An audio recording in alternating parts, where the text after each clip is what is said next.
નૌકામાં ભગવાન રામે જાનકીને પહેલા બેસાડ્યા પછી બેઠા, એટલે ઈ જો વાંચ્યું હોત ને તો તે તારા પત્નીને પહેલા બેસાડ્યા હોત.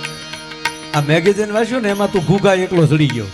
મારો કહેવાનો અર્થ કે આપણને આ કથાઓ બધું આપણું એક જ રામચરિત્ર, એમાં ચરિત્ર શબ્દ આવે, અને જેણે રામચરિત્ર વાંચ્યું હોય એને જીવનના ચરિત્રની ખબર હોય, અને જેણે ભગવદ્ ગીતા અને ભાગવત વાંચ્યું હોય ને એને ભવો ભવના જન્મની ખબર હોય છે. મારો કહેવાનો સૂર એ છે.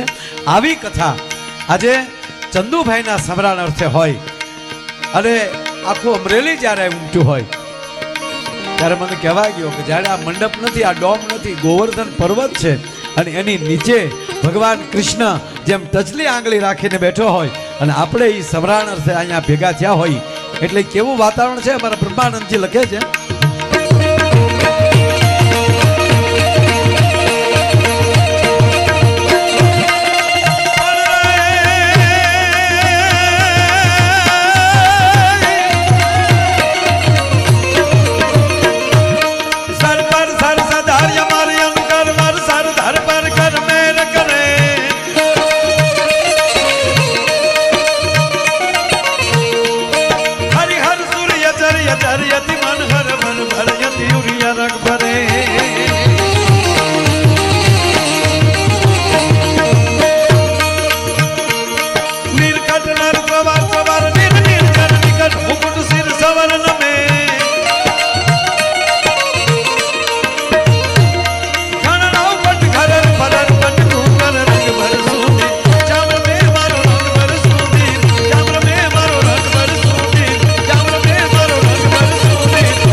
શાંતિકરણ જગભરણ મારી ઘણો ઘડ્યા ભવ ઘાટ, એથી નમીએ તને નારાયણી મારી વિશ્વરૂપ વૈરાગ. મોટી વાત એ છે કે આજનો રૂડો આવો ભાગવતના મંડપમાં જ્યારે મળ્યા છે ત્યારે અહીંથી મારા વિજયદાનભાઈ બહુ સરસ મજાનું સંચાલન કર્યા છે. તાળીઓના ગગડાટથી આપણે એમને વધાવો.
ખોટી નોટ છે ને એટલે ખોખડતી હતી પંખામાં.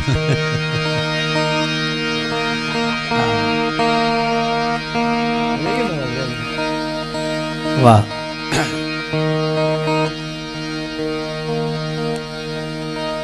બહુ એક સારી વાત છે. અમારા મનુભાઈ ઓઝા કે એવું જીવન ન જીવો મનુ કે કોઈ ફરિયાદ કરે. એવું જીવન ન જીવો મનું કે કોઈ ફરિયાદ કરે, પણ એવું જીવન જીવો મનું કે ફરી યાદ કરે. માણસના હૃદયમાં એ વારંવાર આપણને યાદ આપણી સાથે રહે. અને ત્રીજી વાત એ છે કે સાચું જીવન જ આ છે, ગયા પછી માણસ યાદ કરે. એટલે આપણે પહેલા તો લખતા ને, કોઈ ગુજરી ગયું હોય તો આપણે શ્રદ્ધાંજલિ નીચે લખતા ફૂલ ગયું ને ફોરમ રહી. ઘણા હાટું જ લખવું પડે, ઝાડ ગયું ને જગ્યા થઈ. એની વાતો ન રહે. નામ રહંતા ઠાકરા નાણા નહીં રહંત, કીર્તિ હુંડા કોટડા પાડ્યા નહીં પડંત. એકવાર જેની છબી લાગી જાય એ પછી માણસના હૃદયમાં ભૂહાતી નથી. અને એને એક જ જ્ઞાતિ યાદ કરે નહીં, 18 વરણ યાદ કરે. આપણે જે ચંદુભાઈની જે આપણે યાદી જોઈએ ને, કેટલા બધા કાર્યોના તો અમે સાક્ષી છીએ. એનો ફોન આવે એટલે કાર્યક્રમ કરવા આવવાની ઈચ્છા થાય, અથવા તો એમ કે અમરેલી આવવાનું છે એટલે આપણે નક્કી જ કાંઈક હોય કે કાંઈક સેવાકીય પ્રવૃત્તિ લઈને બેઠા છે. અને એક ત્રીજી વાત કે આ સંઘાણી પરિવારને લોકુભાઈ એક વાત તો ફાઇનલ છે કે જ્યારે આવીએ ત્યારે 5-15 મહેમાન તો અહીં બેઠા હોય છે. જ્યાં દાનગી ગેવની કૃપા છે. અને પાછા એના સંધુભાઈના બધા મિત્રો, આ ડેનિસ ને આ ભૂરોન, અને પાછા સંધુભાઈ 2-3 છોકરા એવા રાખે કે મારે ભાઈ આ વખતે પ્રોગ્રામમાં આ બેનું વ્યવહાર થઈ જાય એવું કંઈક કરજો. બરાબર. આ જે કાયમની એક રમૂજ, એક આનંદ. અને સારું ખબર નહીં આવતા પ્રોગ્રામ એનું પાકું થઈ ગયું હોય. એક બે જણે મને નાળિયેર વધેરતા હતા. આ ડેનિસે મને નાળિયેર વધેરેલું છે. ડેનિસે હોટલ નવી કરી, મને કે મારી હોટલે હાલો, પછી મને બેહાડી નાળિયેર વધેર્યું. મને કે તમારી માનતા હતી નાળિયેર વધેરે મારું થઈ જાય. તો આવું જે હાવ સહજતાથી એક આનંદ કરવો. એટલે પાછા બીજા એવું ન માનતા કે આને નાળિયેર વધેરે સંબંધ થાય. આ તો અમે અંદરો અંદર આનંદ કરતા હતા. બાકી મને નાળિયેર વધેરે ને ઘણા તૂટી ગયા. એટલે એ તો અમારે ચંદુભાઈની અંદરનો આનંદ હતો, મિત્ર સર્કલનો આનંદ હતો. મારો કહેવાનો સૂર એ છે કે કાયમની માટે હળવાશ. અને કોઈ એવું વર્ષ તો હોય કે ઘરને આંગણે કથા ન થઈ હોય. કેટલાય વર્ષોથી કાંઈકનું કાંઈક કાર્ય કર્યા કરવું. એટલે જીવનની અંદર, અને એમાંય આજે 3 વર્ષ પૂરા થયા છે, એક્ઝેક્ટ 3 વર્ષ. આજે 28 તારીખ. અને ચંદુભાઈને આપણી વચ્ચેથી દેહને, એના દેહની વિદાયના આજે 3 વર્ષ થયા છે. આત્માય રીતે તો આપણી સાથે છે, આત્મીય રીતે આપણી સાથે જોડાયેલા છે. એટલે આજે 3 વર્ષ. અને એમાંય ભગવાન ભાગવતજીનું આવું રૂડું આયોજન. ભાગવત છે સાહેબ. અને એમાંય એમના પૂજ્ય દાદાને અહીંયા હાજરી છે, એના મુખેથી ભાગવત કથાનું આજે પ્રારંભ થયો છે. 7 દિવસ બસ ભાવથી કથા સાંભળજો. ભાગવત કથામાં દિલીપભાઈ 3 કથા ભાગવત. નારદજી એક કથા કહે છે, એક ભગવાન ગૌકર્ણ મહારાજ એ ધંધુકારીને કથા સંભળાવે છે, અને મહારાજ પરીક્ષિતને સુખદેવજી મહારાજ કથા સંભળાવે છે. અને ત્રીજી વાત, મોટા માણસની ભૂલું થાય ને એ કાંઈક મોટું કામ કરે. બોલો, આ જો મહારાજ પરીક્ષિત ભૂલ જ ન કરે તો આપણે ભાગવત જ ન મળે. મોટાની ભૂલ્યો હોય ક્યાંક સમાજનું હિત કરતું હોય. હવે દાખલા તરીકે આ ભાગવત માલી મારે આ તો પહેલો દિવસ છે એટલે આપણે એક ખૂબ એનું મહાત્મા અહીંથી આજે સમજાવ્યું છે. મને લોકોભાઈ એટલું જ અમરીશભાઈ સમજાણું કે મહારાજ પરીક્ષિત ઘોડા લઈને જંગલમાં આવ્યા, બરાબર. હવે જેણે કળયુગને ભૂકા કાઢ નાખ્યા હોય અને પાંડવ પુત્ર હોય, અભિમન્યુ જેવો જેનો બાપ હોય, એ ક્યાંય ઋષિની મજાક ન કરે. પણ એક તો ઓલો જરાસંધ વાળો મુંગટ આવ્યો, એમાંય મને એવું લાગે કે એને તરત એવી મજાક સૂજી કે આ ઋષિના આશ્રમમાં હું આવ્યો છું તો ઋષિને યાગતા સ્વાગતા ન કરવી પડે એટલે એ સમાધિનો ઢોંગ કરે છે. આ મરેલો સાપ પડ્યો છે માથે ફેંકું એટલે આગળ ઢોંગ હશે એના તો એને જાગી જાય, પછી ગગલાવા છે. જિંદગીમાં કોઈ દી મહાપુરુષોને ગગલાવાનો મુદ્દો ન લાવવો, નગર ગોબો ઉપડી જાય, લેવા દેવા વગેરે. ત્રીજી વાત, એટલે મહારાજ પરીક્ષિતે એ ભાલાની નોક ઉપર સાપને પકડી લઈ અને ઋષિની માથે ફેંક્યો. સાહેબ દિલીપભાઈ, એની આંખ ન ખુલી ઋષિની, પણ જેવો સાપ જે એના ઉપર ગયો અને મહારાજ પરીક્ષિતને હેરડો પડી ગયો કે આહા, હું પાંડવ પુત્ર, મારે આ કરાય? નીકળી ગયા ત્યાંથી. અને એમાં કોઈએ ઋષિના દીકરાને કીધું કે એ બરોબર નદીએ સ્નાન કરે છે, ત્યાં જઈને કીધું તારા પિતાની ડોકમાં કોકે મરેલો સાપ નાખ્યો. બરોબર, કથા તો આજ ઋષિનો દીકરો આવ્યો. આમ જ્યાં પિતાની ડોકમાં સાપ જોયો એટલે જો સાંભળો, મહારાજ પરીક્ષિત આવ્યા એટલે ઘોડું હશે, ઘોડાના ડાબલાનો અવાજ આવ્યો હશે, માથે સાપ નાખ્યો, તો ઋષિ આંખ ન ખોલી. આ દીકરો આવ્યો ઋષિનો, એણે નથી અવાજ કર્યો, નથી ઋષિને જગાડ્યા, નથી ડોકમાંથી સાપ લઈ લીધો, ડાયરેક્ટ જ હાથમાં પાણીની જળ અંજળી લઈ અને સીધો શ્રાપ દીધો કે જેણે મારા પિતાની ડોકમાં મરેલો સાપ નાખ્યો હોય એને 7મા દિવસે તક્ષત કરડજો. એમ કરીને આમ જળ મૂક્યું અને ઋષિને આંખ ખુલી ગઈ. ચોખ્ખું કીધું બેટા, લાખોને શ્રાપ દેવાય, લાખોના પાલનહારને શ્રાપ ન દેવાય. ઋષિની આંખ ખુલી ગઈ. એટલે આ ભાગવતમાંથી પહેલો મુદ્દો હું એટલો શીખ્યો છું કે કોક આપણી ઉપર ઝેર નાખ્યા કરે, આંખું ખોલવાની જરૂર નથી. દુનિયા તો આપણી ઉપર નાખ્યા કરે ઝેર, આમ ને તેમ, આંખું ખોલવાની જરૂર નથી.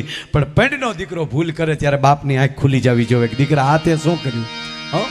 અને એટલે જીવનમાં આજે આપણી કથાઓ જે છે એ કંઈક ને કંઈક આપણને આવું શીખવે છે, કંઈક ને કંઈક આપણને રાહ શીખતા હોય. નહીતર બધા એમ કે ભાગવત સાંભળો તો પિતૃને મોક્ષ મળી જાય, બધા કહે છે. પણ હું તો એમ કહું, મહાપુરુષો એવું કહે છે, એની પાસે સાંભળ્યું છે આપણે કે ખાલી તમે ભાગવતનો સંકલ્પ કરો ને ત્યાં પિતૃને મોક્ષ મળી જાય. અને આ ભાગવત તો એવું છે કે સાહેબ, આ એક કથા અમરેલીમાં થાય ને, જેવી રીતે સપ્ટેશને એક જ સાપ પાડો ને આખા ગામમાં લાઇટ થાય, એમ જે પરગડામાં ભાગવત વંચાઈ જાય ને ત્યાં 33 કોટી દેવનો વાસ થાય. એને યાત્રાએ જવું ન પડે સાહેબ. ભરોસાથી કહું કે જે જગ્યાએ ભાગવત વંચાઈ જાય એ પરિવારને પછી યાત્રા કરવા જવાની જરૂર નથી. આ પછી જાજો, ન જવું એમ નહીં, જાજો, પણ મોક્ષ માટે નહીં. મોક્ષ તો થઈ જ જાય. જ્યાં નંદભયો થાય, જ્યાં ભગવાન કૃષ્ણના જન્મનો ઉત્સવ ગવાઈ જાય. હું નથી કહેતો, કવિ કાક બાપુ લખે છે, શું કે 68 તીરથ આવી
ગોકુળ આવ્યા અને વાગ્યા વધાયું પાવા નંદ બાવાજીના નેહમાં.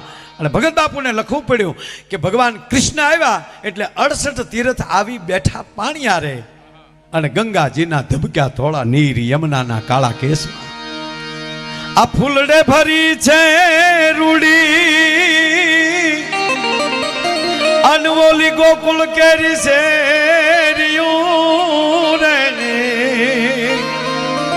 તા તો ઓલી કંપી રે ઉઠી રે કંસની કચેરી રે એ હરી છે બાલા વેસમાં રે ગીજી આજ વાગ્યા છે એ વધાયું કેરા એ જોઈ લ્યો પાવા રે એ નંદ બાવાજીના લેખ મારે ગીજી.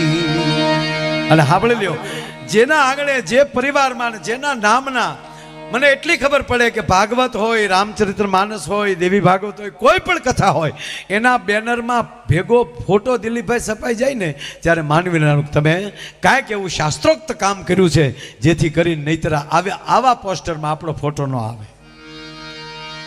આ રૂડો પુરાવો છે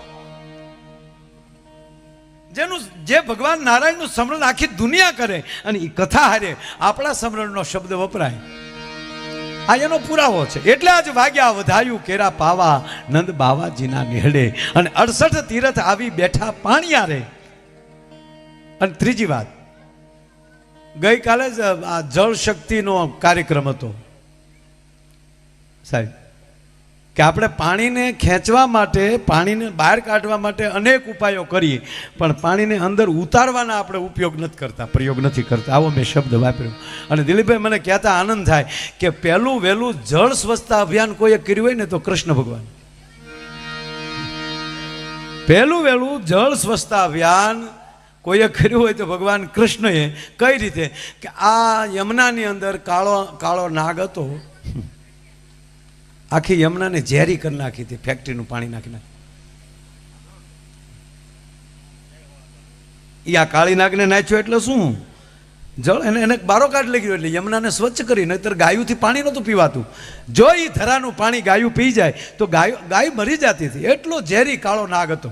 કાળી નાગ નાખ્યો ને ભગવાન, નાખ્યો એટલે આ રીતે એ ત્યાં ગયા એટલે ત્યાં જો એનો જે સ્ટાફ હતો ને કેતો નાગણ તને, નાગણે કીધું ને કેતો તને હાર આપું, કેતો આપું દોરીઓ. આ રિશ્વત દેવાની વાત આવી. કૃષ્ણને કીધું કે આમ જો હાર દીધી હોનાનો વયો જાય ને અમારો હાલે હાલવા દે ને. અને ભગવાને કીધું કે નહીં, નથી નાગણ તારો હાર જોતો, નથી જોતો મારે દોરીઓ. મથુરા નગરીમાં જુગઠું રમતા હું નાગનું શીશ હાર્યો. એટલે મને એવું લાગે કે પહેલું વહેલું જળ સ્વચ્છતા અભિયાન કર્યું હોય તો ભગવાન, આ ભગવાનને એટલે જ કહીએ છીએ આપણે. આ ભગવાન કાંઈ એકલો કંસને મારી નાખ્યો ને ગોબો ઉપર લીધો એટલે ભગવાન થઈ જવું નહીં સાહેબ. હાથમાં સુદર્શન ચક્ર લઈ લે અને બ્રહ્માંડનો ગોળો તોડી નાખવાની જેનામાં તાકાત, છતાં શિશુપાલની હોહો ગાળ્યું સહન કરવાની જેને શક્તિ હોય ને એને કૃષ્ણ કહેવાય. બે કોથળી પીને નીકળી જાય છે એટલે હોય ન્યા નો હાલે સાહેબ. હા, ભગવાન રામને ભગવાન શું કામ કહે છે? એક સાથે 31 બાણ ચડાવવાની જેનામાં કોઈનામાં તાકાત હોય તો કેવલ ભગવાન રામ એકમાં, એક હારે 31 બાણ. સામે 10 માથાળો રાવણ હોય તો હલબલાવી નાખવાની જેનામાં તાકાત હોય, છતાં જેણે અતિ ભૂલ કરી હોય એને ક્ષમા દેવાની તાકાત. રાવણ જેવી કોઈ ભૂલ કરે જ નહીં ને. ભગવાન રામના ઘરમાં હાથ રાખ્યો, છતાં એણે હનુમાનજીને અંગદને મોકલ્યા કે હજી માની જાય તો હાથમાં હથિયાર નથી લેવા. જેને ક્ષમા દેવાની તાકાત હોય એ ભગવાન રામ અને કૃષ્ણની બાજુમાં જઈ શકે. અને આને ભગવાન એટલે જ કહેવાય કે પરાશક્તિ હોવા છતાં બીજાને ક્ષમા દેવાની જેનામાં તાકાત. પણ પછી આપણેથી કાંઈ ન થાય શું કે એ તો હવે પછી જોઈ લેશું. ઘણા નહોતા પેલા નાના હતા બાતા શું કે મારી ભેં વિયાવા દે, તારી ભેં તો નોય વિયાય તો હું અમારે બાધોને બંધ રાખવું ના, એની વાતો ન રહે. જીવન જેના ઉજળા હોય, મારો કહેવાનો અર્થ એ છે કે બધું કરવાની તાકાત હોવા છતાં જેને ક્ષમા દેવાની, આ કથાઓ આ શીખવે છે આપણને. મોક્ષ એટલે શું? મોક્ષ એટલે કોઈ પ્રત્યે કોઈ પ્રકારનો દ્રોષ નહીં, કોઈ પ્રકારનો વિરોધ નહીં. અને સતત ને સતત જે કાર્ય માટે ભગવાને આપણને મોકલ્યા છે એ કાર્યને પકડી રાખવું. આ દિલીપભાઈ સાહેબ અહીંયા સુધી પહોંચ્યા, કેટલા આવરણો આવ્યા છે, પણ એનો એનો એનો ટ્રેક ન છોડ્યો એને. અને જે પોતાના વિષયમાં રસાપસા રહીને ત્યારે અસ્તિત્વ પણ એને કામ કરતું હોય છે, ઈશ્વર પણ એને મદદ કરતા હોય છે. ભલામાને તો આપણે ટકે ટકે આપણા મહાત્મા ગાંધી, ગાંધી બાપુ આ બધું દોડતા ને, હજી આઝાદી નહોતી મળી પણ હજી આમ દોડતા હતા. એમાં એક ભાઈ પોપિયું લઈને આવ્યા, પોપિયાની શીરું કરી દીધી, ચાલ ઉતારી નાખી ને ગાંધી બાપુને આમ ડીશ આપી કે લ્યો બાપુ પોપિયું ખાઓ. એટલે ગાંધી બાપુ કે તમે ખાવા રે?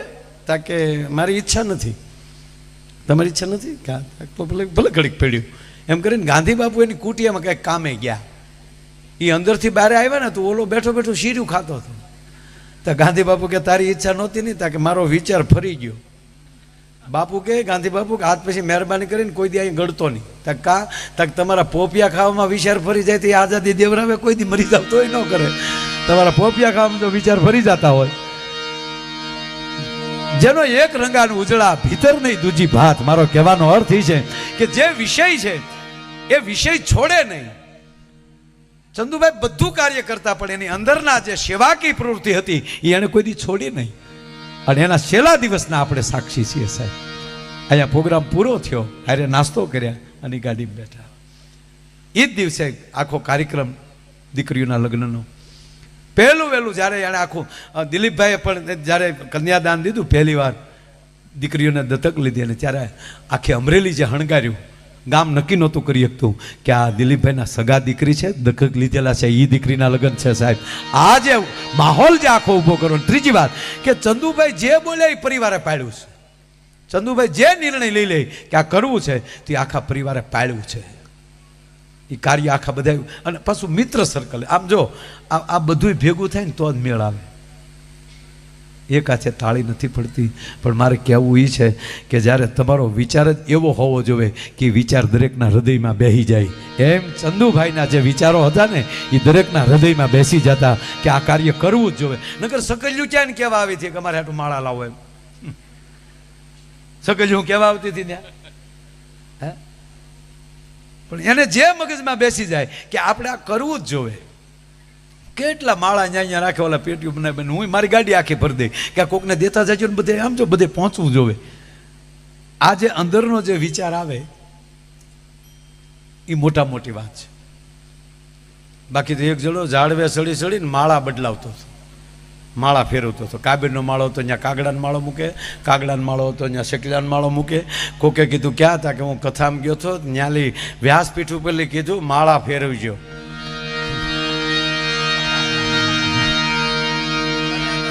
બોલો લ્યો હવે ઓલા આ માળાનું કહેતા હતા ને, ઓલો શકલાન માળા સમજો. હવે ઈ માળા ફેરવે એના માળા કોઈ ઠેકાણે રહે ના. ગજબ છે અમુક માણસો.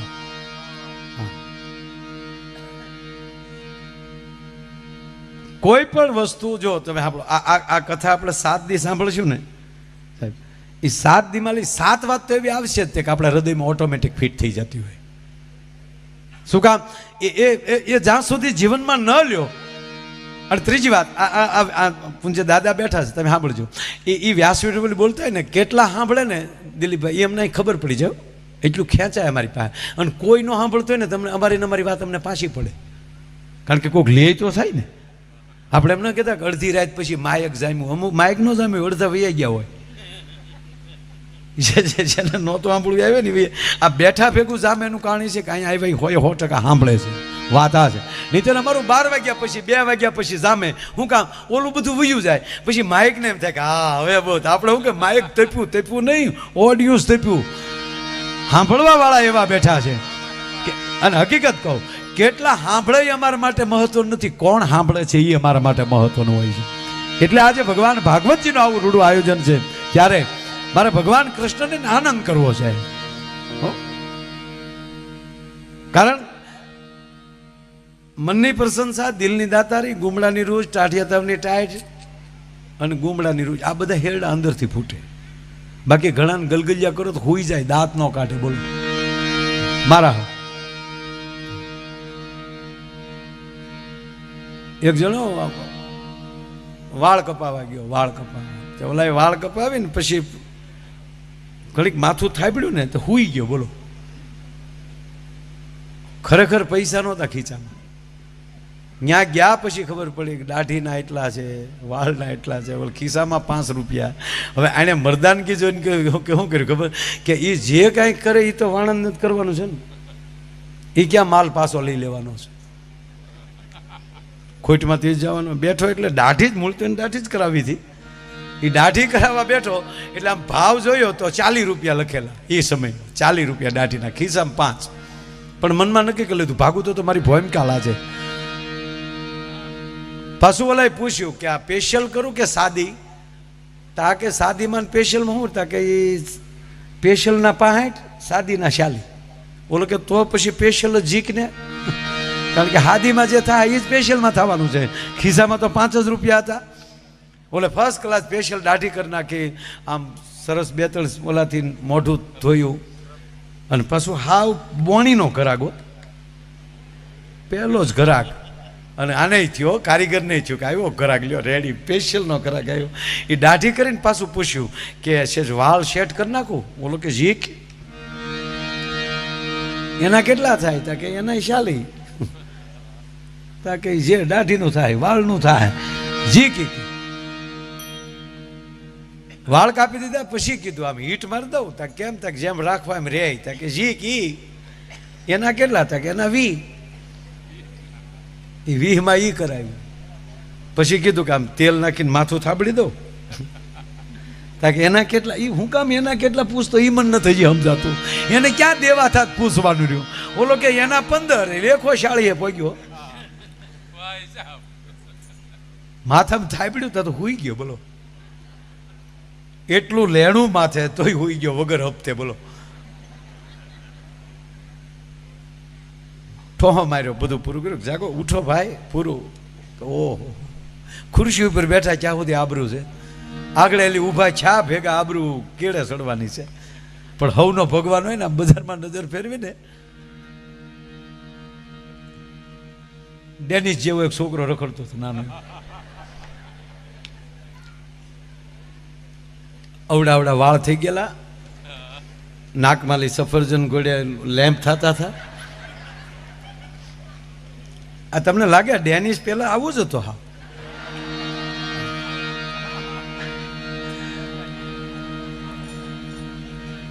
આ તો આપણે કહેવાય નહીં. એટલે આવો છોકરો એક નાનો એવો, ડેનિસ તો મોટો છે, આ તો આમ તો ખાલી નામ લો.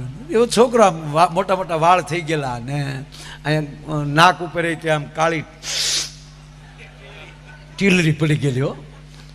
એ ઓલો જોઈ ગયો, એ ઉતરીને સીધો ઓલાને પકડીને ખુરશી બેહાડી દીધો. આના વાળ કાપ ને ત્યાં ગામમાં થોડીક વસ્તુ લઈ આવું. તો ઓલા કારીગરને શું થયું? એ કે કાંઈ એક હોશાળીમાં છોકરો મૂકીને થોડો વયો જાય. પેલા તો છોકરાને સર્વિસ કર્યો આખો, વાળ ધોયા ત્યારે તો કાતર હાલ, નગર કાતર બેવડી થતી ત્યાંમાં. વાળ એવા શીકણા થઈ ગયેલા ને આમ ડોંઢિયા ચડે કાતર. તો એ છોકરો આખો સર્વિસ કર્યો, વાળ કાપ્યા. 15 મિનિટ થઈ, છોકરો ઉતાવળો મળ્યો થવા, હવે મારે વહી જાવ. ન જવાય બેટા, બિસ્કીટનું પાકીટ લઈ આવ્યો. બોલો, આની કઠણાઈ તો જવો. પાર્લે ખવડાવ્યો તો ઓલોય મારો દીકરો બેઠ બેઠ જવો ગળે મેં કંઈક બિસ્કીટ ખાયો. એ બિસ્કીટ ખાઈ ગયો, પાછું પાણી પીધું, પછી કીધું કે હવે મારે વયું જવું. ન જવાય બેટા, આગળ પપ્પા આવશે. તો ઓલો છોકરો કે કોના? તા કે આ બેહાડીને જાય તારા પપ્પા નહોતા? કે તારા આવશે? મારા પપ્પા ગુજરી ગયા તો 7 વર્ષ થયા. તાકી તારા પપ્પા નહોતા? કે ના ના, મારા પપ્પા નહોતા. તો મને એને પૂછ્યું વાળ કપાવ, મારે કપાવા હતા. એ 2 જણા, છોકરો ને કારીગર, 2 વાત કરતા હતા. ત્યાં છોકરાની મમ્મી નીકળી ગોતતા ગોતતા, મારું ટપુડિયું ક્યાં ગયું, મારું ટપુડિયું. તો ટપુડિયું ટાસકા જેવું થઈને ખુરશીએ બેઠેલો. અને એ બેને જે કાકડા મળ્યા ભાઈઓ, કારીગરને કે તારું નરકમાં સારું નહીં થાય. મારા છોકરાના કરના વાળને ઈ તે ઉલાળી નાખ્યા. બાબુ 400 રૂપિયા લાપસીને આપ્યા ત્યારે કારીગરનો છૂટ ગયો. સાહેબ, આ ગાંઠના ગોપીચંદ ગયા. માટે પ્રભુ તને એક શું કદી ના કહું, વાલા તું આપે એટલું જ લઉં. એ વાલા મારા આપે એટલું જ લઉં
છતાં પણ ખવાય બાજરો ને ઘઉં એ વાલા મારા ખવાય બાજરો ને ઘઉં